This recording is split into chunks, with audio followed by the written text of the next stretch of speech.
Your cell phone and wireless are perfectly safe. That's what the industry would like to have you believe. But it just isn't so. Don't be fooled. Hi, I'm Alison Heath, the Longevity Rescuer and host of the EMFsummit. I was speaking to Sharon Noble, one of the guests on the EMFsummit. She's the director of Citizens for Safe Technologies and StopSmartMetersBC.com. It was very interesting, the story that she was relating to me.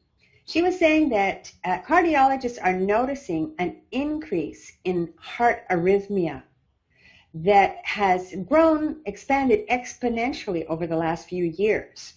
And some of them are actually attributing it to EMF radiation. This is the radiation that we're getting from our smart meters, from our wireless devices, from our cell phones. It really is worthwhile for us to become aware of this. I was speaking to a woman in the post office, and I said that I was doing the EMFsummit. She said, well, what's EMF? So I started describing it to her. And I said, do you have children? And she said, yes. I said, do you have any grandchildren? She said, yes. And I said, well, do they have wireless in their school? And she said, all schools have wireless, Alison. Like I was some kind of idiot.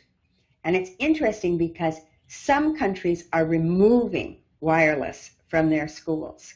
And even in Ontario, we have schools, the Catholic school system has removed wireless from the classrooms. It's so bizarre because all of these schools are already wired. So they could use Ethernet cables and they could have safe technology available for the children. But they're not doing that. Sharon was telling me about Simcoe County. And in Simcoe County, what they did was they installed this smart meters, not the smart meters, they installed the wireless in the school, and very shortly afterwards, several of the students started having heart attacks, and I believe some were fatal.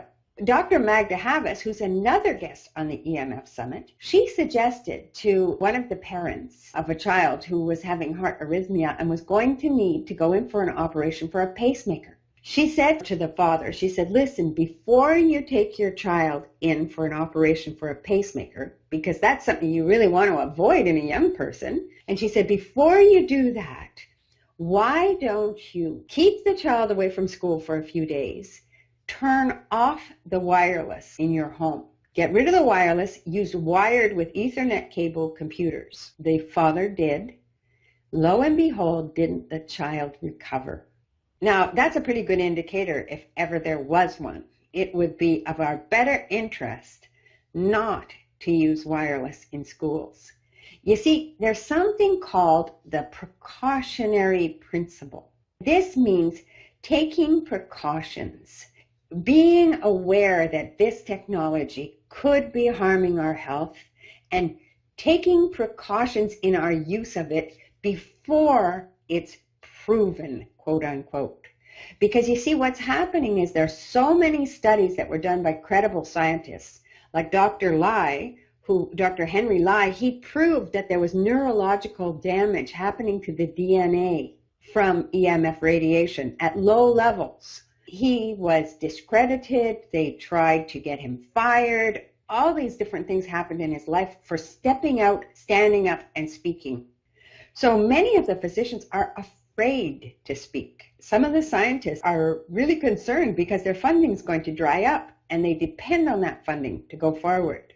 Understand that these technologies are not safe. Dr. Samuel Milham is saying that the cause of most of our diseases is coming from EMF radiation. Young children are the most susceptible.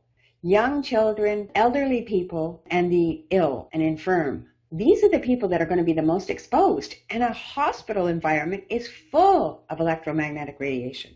So it's really up to us to start understanding. As Dr. Samuel Milham was saying, he's an epidemiologist with over 50 years of studying this. He said the only thing that's going to stop industry are going to be lawsuits. It's going to take some massive lawsuits happening. In British Columbia, Sharon Noble was explaining to me that they have 2 class action lawsuits that are going on now currently. One of them with the Charter of Human Rights, because the Charter of Human Rights states that we should be protected. In this case, we are definitely not being protected. In the case of smart meters, in some cases, you don't have the ability to opt out.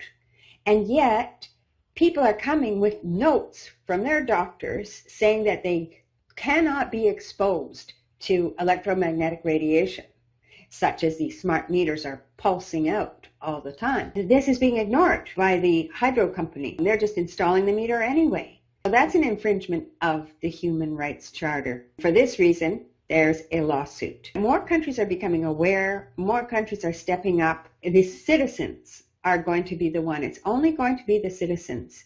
But before you have a child that needs to have a pacemaker, before you put in a pacemaker or anything like that, try turning off the wireless and seeing what happens. You may not be able to control what happens in the school. I was speaking to one of my dear friends, and she was saying that, as a principal of the school, she doesn't have any say at all for getting this school safe. So you may not be able to do anything with the school at this point, but you can certainly do something for your home. And it's at nighttime when your child is sleeping. That is the time that you need to be the most vigilant in lowering the EMF radiation. Don't give your child a cell phone. Don't have them play with it as a toy with their games on it. Remove the wireless from your home. Protect yourself. Do what you can to be safe. And join me on the EMF Summit. Listen to what these experts have to say. Find out about credible science, the real studies that have been going on that, are the ones that are going to help you understand what's happening. Not the junk science and the tons of studies that are being pumped out, industry-funded studies that have a completely different result because they've bought off the people. Unfortunately, the results aren't accurate. Come and join me on the EMF Summit and learn more. Protect yourself, protect your family, and make sure that the children for the next generation and the following generation have a safe life. With that, I wish you the best year yet.